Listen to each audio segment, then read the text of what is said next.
Everybody, Trudy and the dogs here. Um, don't know how good the sound's going to be on this.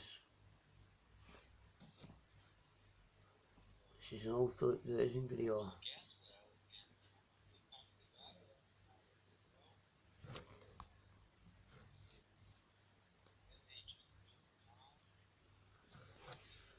Look at that.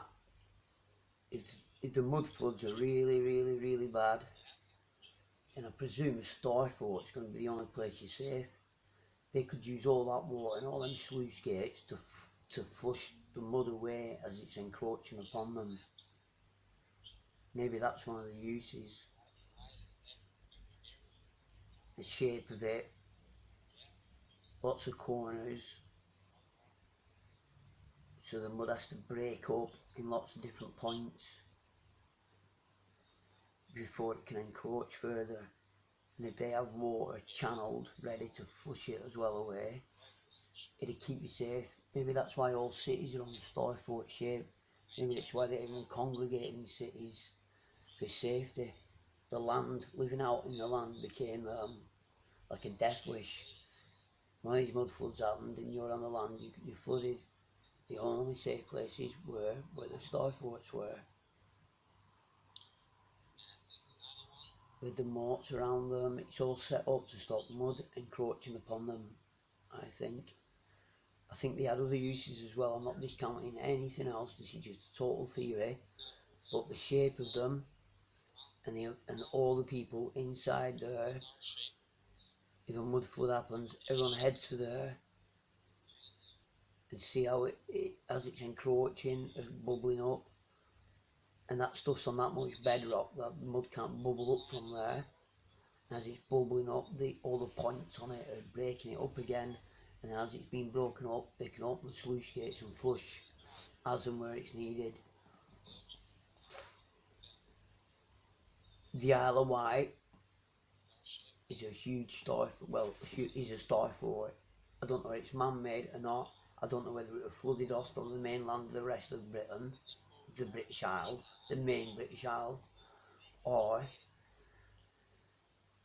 they built it up like that from the side facing the coast where the Solent Channel is. They created the Solent Channel, which is notorious for its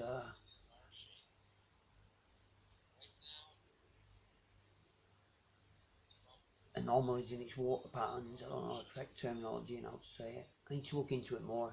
This is just off the cuff. It's just on the fly, this. But every image I see is around water. They're all pointy. They're all on sort of bedrock.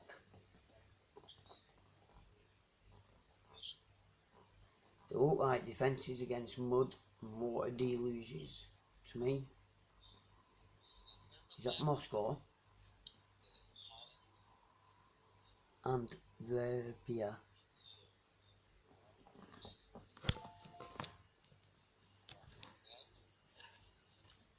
The sound's that bad, I can't hear it. I can't hear Philip talking here. Oh look, the river always comes through like a flush. And these pointy bits.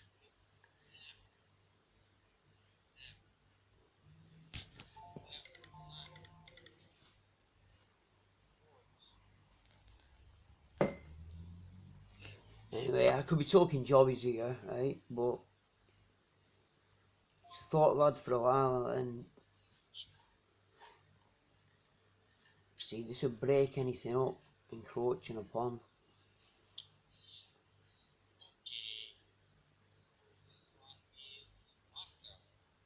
That one's Moscow. See, they're all the same. And that looks like a brain, as Lee pointed out when Lee showed that image. It's just like a brain with the right in the middle, the pineal gland area, the hippocampus and all that carry on. It's all there, isn't it? I never thought of it, and Lee showed it. Lee from Flat Earth British, and I was like, wow. And he didn't say what city it was or anything, so I had to go looking it up, and I found out it was Moscow. I'm going to try and find that image now, right? Sorry, I've gone a bit off target here, but and off topic. But last night, Lee did a vlog dead late on about cannabis and stuff, and I was absolutely out my nuts because I'd taken my sleeping medication and stuff, you know. So, but I forced myself to try and watch it, and I was like, trying to write a comment, Jack Herrera, he's the best place to start if you want to know the history of cannabis, because that man gave his life to fucking showing the benefits and showing the conspiracy about it. I've known that the film Lee showed last night, I've known about that story for ages. There's lots of other reasons as well. I think I left a comment about William Randolph Hearst got wind of it and found with this new machine he invented what could process cannabis really fast for what he needed for the fibre industry, the cloth textile industry alone. And William Randolph Hearst blocked it because it would mean retooling all his paper factories, and he owned like something crazy, like 80% of the paper manufacturer in America at that time.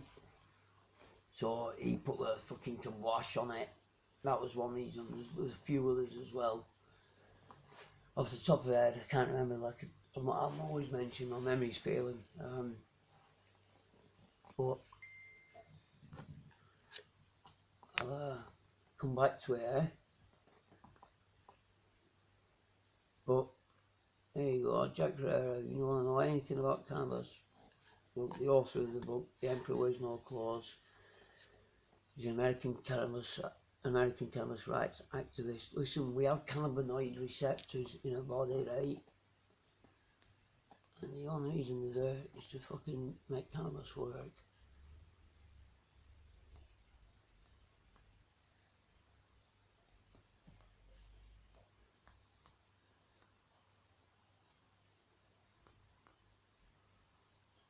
Find it. Look. What we have. Did you know Wikipedia's not got it? Cannabinoid receptor. Oh, hang on, there it is.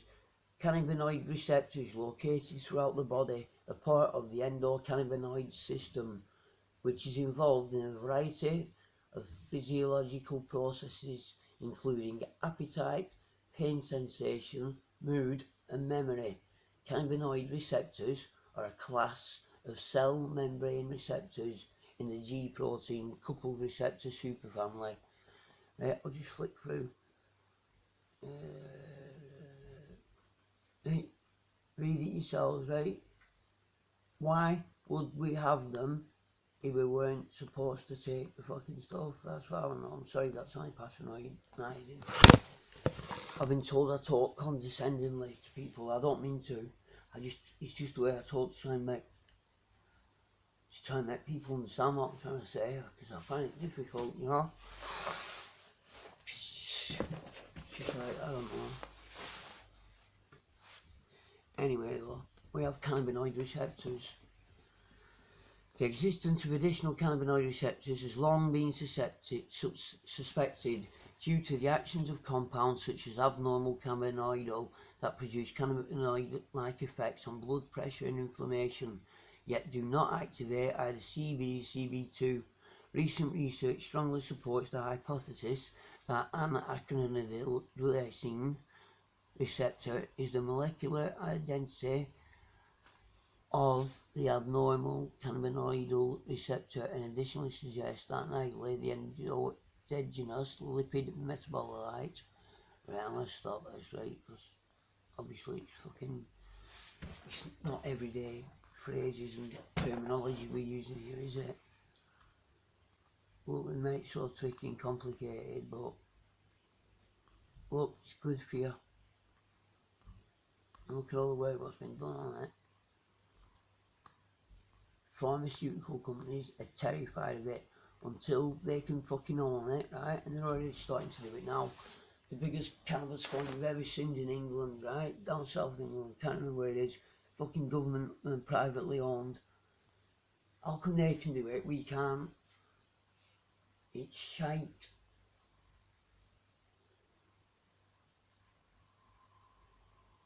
This subject I'm going to come back to anyway. I was just out the door when I made this, right? So I'm going to put it up anyway. Just Lee, thank you for that vlog last night. Good stuff, mate. More people need to know. Right? You go into a room and there's 50 lads in there and they all don't know each other. There's a few gangs, right? They're all drinking. Chances of violence, 90 to 99%. You go in a room, same fucking variables, differences, they're all smoking dope. Chances of a fight, 0. Maybe I've got that wrong, right? Maybe you go into a room, everyone's drinking, right? Chances of fighting are 50-50, right? That's further, isn't it? And it is. You go where anyone's drinking, gangs of people, not just lads, gangs of people drinking, 50-50 chance a fight's going to happen, or some sort of violence is going to happen, right? Swap it, no alcohol, cannabis, I bet it's fucking like 1 or 2, 3% of a fight, and it'll be something totally unrelated. It'll be, if that's if you, I don't even think there'd be that.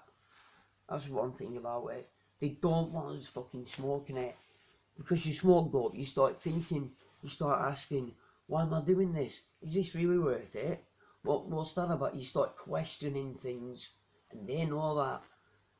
They like you drinking. That's why there used to be a pub on every street corner. You used to get just enough money to pay your rent, have a couple of pints of an evening, fill your larder,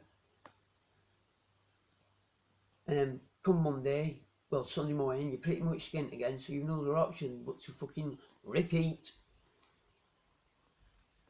It's the same fucking ever since, except now they're doing it slightly different. Again, it's jacked into credit now, so your money now, so you have to work for your money, you're paying money off now. It's not even fucking real money. It's a fucking joke, whole thing.